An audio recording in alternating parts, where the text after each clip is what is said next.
from the top. And I'm hating the slack, couple man slide around like the hate in the gaff.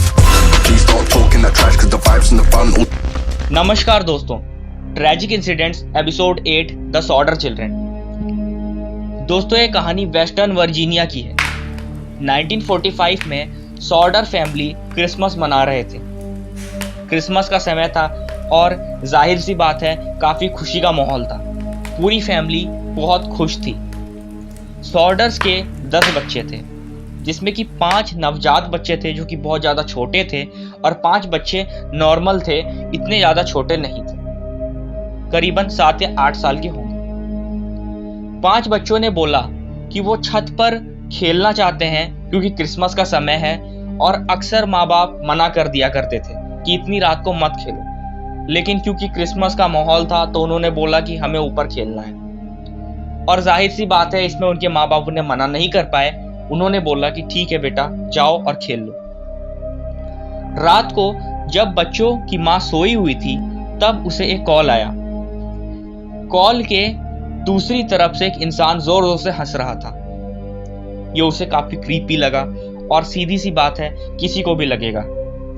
माँ थोड़ा घबराई और उसे ऐसा आभास हुआ कि घर के सारे दरवाजे खुले हुए हैं, घर की सारी लाइट्स ऑन हैं और घर में आग लग चुकी है। तभी सॉर्डर के पिता भागकर आते हैं और बोलते हैं कि आग लगी है।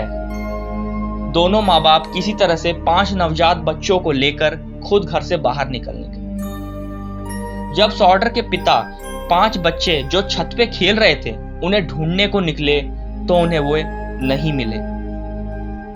सॉर्डर के पिता ने पुलिस को बुलाया। पुलिस का यह मानना था कि शायद वो बच्चे इस आग में जल गए, लेकिन जाहिर सी बात है अगर कोई आग में जलेगा तो भी उसके अवशेष तो मिलेंगे, लेकिन उनके बच्चे के अवशेष भी नहीं मिले थे। सॉर्डर के फैमिली को विश्वास नहीं था कि उनके बच्चे जलकर मरे हैं, क्योंकि उनकी लाश ही नहीं मिली।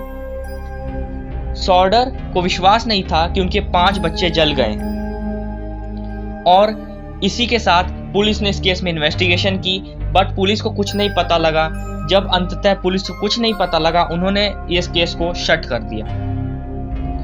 बात 1960 की है। इस केस के होने के 15 साल के बाद, ये केस 1945 में हुआ था और अब 1960 थी, जब उनके घर में एक चिट्ठी आई। इस चिट्ठी में एक लड़के की फोटो थी, जिसमें इन्होंने ये बात स्पष्ट की कि वो लड़का उनके 5 बच्चों में से एक बच्चा ही था, जो कि आज बड़ा हो गया था, एडल्ट हो गया था।